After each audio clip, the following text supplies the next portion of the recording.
Okay, വളരെ പ്രധാനപ്പെട്ട കാര്യങ്ങളാണ്. നമുക്കൊപ്പം റാഹിസ് റഷീദ് കൂടി ചേരുന്നുണ്ട്. റോഷി തുടരണം. റാഹിസ് റഷീദ് ഇപ്പോൾ നിയമസഭയുടെ മുന്നിലാണ്, ക്ഷമിക്കണം, ധനമന്ത്രിയുടെ വസതിക്ക് മുന്നിലുണ്ട്. റാഹിസ് റഷീദ്, സാധാരണ ബജറ്റ് അവതരിപ്പിക്കാൻ പോകുന്നതിന് മുമ്പ് ചില ചടങ്ങുകളൊക്കെ ഉണ്ട്. ധനമന്ത്രിയുടെ ഓഫീസിന് മുന്നിൽ വീടിന് മുന്നിൽ നമ്മളൊക്കെ ഉണ്ടാവും. ആ സമയത്ത് മന്ത്രിയുടെ ഓഫീസിൽ നിന്ന് ജീവനക്കാർ വരും. അദ്ദേഹം ഈ ബഡ്ജറ്റ് ധനമന്ത്രിക്ക് കൈമാറും. ധനമന്ത്രി അതിനുശേഷം പ്രാതലൊക്കെ കഴിച്ച് അവിടെ നിന്ന് നമ്മളുടെയൊക്കെ അകമ്പടിയോടുകൂടി നിയമസഭയിലേക്ക് എത്തും. അങ്ങനെയൊക്കെ ഒരു രീതിയൊക്കെ ഉണ്ട്. പക്ഷേ ഇക്കുറി ബഡ്ജറ്റ് അവതരിപ്പിക്കാൻ പോകുമ്പോൾ പതിവിലേറെ ആത്മവിശ്വാസം കെ.എൻ. ബാലഗോപാലിനുണ്ടോ?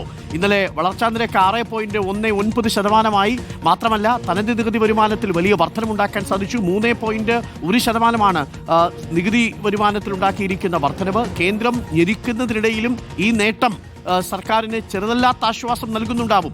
പക്ഷേ ആ ആശ്വാസത്തിൻ്റെ കരുത്തിൽ വലിയ ജനപ്രിയ പ്രഖ്യാപനങ്ങൾക്കുള്ള സാധ്യത. ഇന്നലെ റാഹിസ് റഷീദിനോട് സംസാരിച്ചപ്പോൾ ധനമന്ത്രി പറഞ്ഞത് ബമ്പർ പ്രഖ്യാപിക്കുന്നൊരു രീതി ഇടത് സർക്കാരിനില്ല എന്നാണ്. പക്ഷേ വോട്ടടുത്തിരിക്കുന്ന സമയമാണ്, തിരഞ്ഞെടുപ്പ് അടുത്തിരിക്കുന്ന സമയമാണ്. അതുകൊണ്ട് അങ്ങനെയൊന്നും ജനപ്രിയ പ്രഖ്യാപനങ്ങൾ ഇല്ലാതൊരു ബജറ്റ് വരാനുള്ള സാധ്യതയില്ല. ഇന്നലെ സാമ്പത്തിക സർവേ റിപ്പോർട്ടിൻ്റെ ആശ്വാസത്തിൽ GSDP കടം അനുപാതം കുറഞ്ഞിരിക്കുന്നു എന്നതിൻ്റെ അടിസ്ഥാനത്തിൽ ഒക്കെ സാമ്പത്തിക വളർച്ച 6.19% പ്രതിശീർഷ വരുമാനത്തിലും വലിയ വർധനമുണ്ടാവുന്നു. അത് ദേശീയ ശരാശരിയേക്കാൾ മുന്നിൽ നിൽക്കുന്നു. മികച്ച 10 സംസ്ഥാനങ്ങളിലൊന്നായി കേരളം നിൽക്കുന്നു. ഈ കണക്കുകളൊക്കെ യഥാർത്ഥത്തിൽ ധനമന്ത്രിക്ക് ആശ്വാസം പകരുന്നതാണ്. അതൊക്കെ വലിയ ജനപ്രിയ വാഗ്ദാനങ്ങളും പ്രഖ്യാപനങ്ങളുമായിട്ടൊക്കെ വരാൻ സാധ്യതയുണ്ടോ? Rahis Rasheed, good morning. Good morning Arunkumar. ഒരു ജനക്ഷേമ ബജറ്റായിരിക്കും ധനമന്ത്രി കെ.എൻ. ബാലഗോപാൽ അവതരിപ്പിക്കുക എന്ന് തന്നെയാണ് പ്രതീക്ഷിക്കേണ്ടത്. അദ്ദേഹം ഒരു ഇലക്ഷൻ ബമ്പറൊക്കെ ആയിരിക്കില്ല എന്ന് മാധ്യമങ്ങളുടെ മുമ്പിൽ പറഞ്ഞാൽ പോലും അങ്ങനെ ഒരു ബജറ്റ് ആയിരിക്കില്ല, ഒരു ജനക്ഷേമ ബജറ്റ് തന്നെയായിരിക്കും. പ്രത്യേകിച്ച് കേന്ദ്രത്തിൻ്റെ നികുതി വിഹിതത്തിൽ 6.15% കുറവുണ്ടായിട്ട് പോലും 6.19% സാമ്പത്തിക വളർച്ച കേരളത്തിന് വരുത്താൻ പറ്റി. നമ്മുടെ നികുതി വിഹിതത്തിൽ 0.3% വർധനവും രേഖപ്പെടുത്തി. അതൊരു ആത്മവിശ്വാസമാണ്. ആ ആത്മവിശ്വാസത്തിൽ തന്നെയായിരിക്കും കെ.എൻ. ബാലഗോപാൽ തൻ്റെ 6ാമത്തെ ബജറ്റ് ഇന്ന് അവതരിപ്പിക്കുക.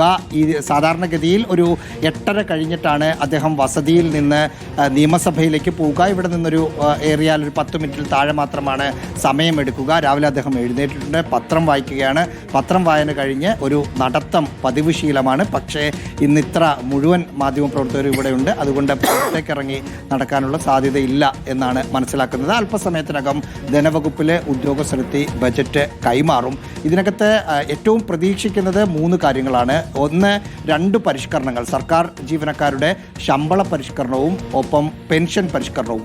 ഇക്കാര്യത്തിൽ ഒരു വ്യക്തത, അല്ലെങ്കിൽ അവരുടെ ശമ്പളം കൂട്ടുന്നു, പെൻഷനിൽ ഒരു വ്യക്തത വരുത്തുന്നു എന്നത് ബജറ്റിൽ ഉണ്ടായിരിക്കുമോ എന്നത് പ്രധാനമായും അറിയണം. മറ്റൊന്ന്, ക്ഷേമ പെൻഷൻ്റെ കാര്യത്തിൽ വർധനവുണ്ടോ? ഉണ്ടെങ്കിൽ ഇടത് സർക്കാർ പ്രഖ്യാപിച്ച 500 കൂടി വന്നാൽ 2500 പ്രകടന പത്രികയിലുള്ളത്, അത്രയിലേക്ക് വരുമോ എന്നതാണ് അറിയേണ്ടത്. എന്തായാലും അതിലൊരു മാറ്റം ഉണ്ടാകും എന്ന സൂചന തന്നെയാണ് ഉദ്യോഗസ്ഥരിൽ നിന്ന് ലഭിക്കുന്നത്. മറ്റ് തരത്തിലുള്ള ഇപ്പോൾ ഇന്നലെ മന്ത്രിസഭ അംഗീകരിച്ച അതിവേഗ റെയിൽ പാതയുണ്ട്. അതിൻ്റെ DPR തയ്യാറാക്കാൻ എത്ര കോടി രൂപ വകയിരുത്തും എന്നത് ഇതിലുണ്ടാകുമോ എന്ന കാര്യം അറിയണം. ആ തരത്തിൽ നിരവധി പ്രഖ്യാപനങ്ങൾ പ്രതീക്ഷിക്കുന്ന ഒരു ബജറ്റാണ്. സാധാരണഗതിയിൽ നിയമസഭാ തെരഞ്ഞെടുപ്പിന് തൊട്ട് മുമ്പ് വോട്ട് ഓൺ അക്കൗണ്ട് പാസ്സാക്കിയാണ് പിരിയാറുള്ളത് സഭ. പക്ഷേ ഇതൊരു പൂർണ്ണ ബജറ്റ് തന്നെ അവതരിപ്പിക്കാൻ തീരുമാനിച്ചത് തന്നെ സർക്കാരിനുള്ള ഒരു കോൺഫിഡൻസ് തന്നെയാണ്. ഒരു തുടർഭരണം ഉണ്ടാകും എന്നൊരു പ്രതീക്ഷയിൽ തന്നെയാണ് ആ തരത്തിലൊരു നീക്കങ്ങളിലേക്ക് പോയിരിക്കുന്നത്. കേന്ദ്രം സാമ്പത്തികമായി ഞെരുക്കുമ്പോഴും ജനങ്ങൾക്ക് സന്തോഷമുള്ള ബജറ്റ് കെ.എൻ. ബാലഗോപാലിൽ നിന്ന് 9 മണി മുതൽ പ്രതീക്ഷിച്ചു തുടങ്ങാം.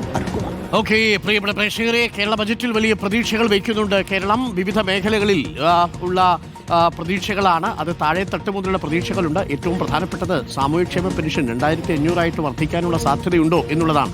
1600 നിന്ന് 2000 2000 നിന്ന് 2500 വർദ്ധിക്കുമോ എന്നുള്ളതാണ്. കൃത്യം 9 മണിക്ക് തന്നെ ധനമന്ത്രി കെ.എൻ. ബാലഗോപാൽ ബജറ്റ് അവതരിപ്പിക്കും.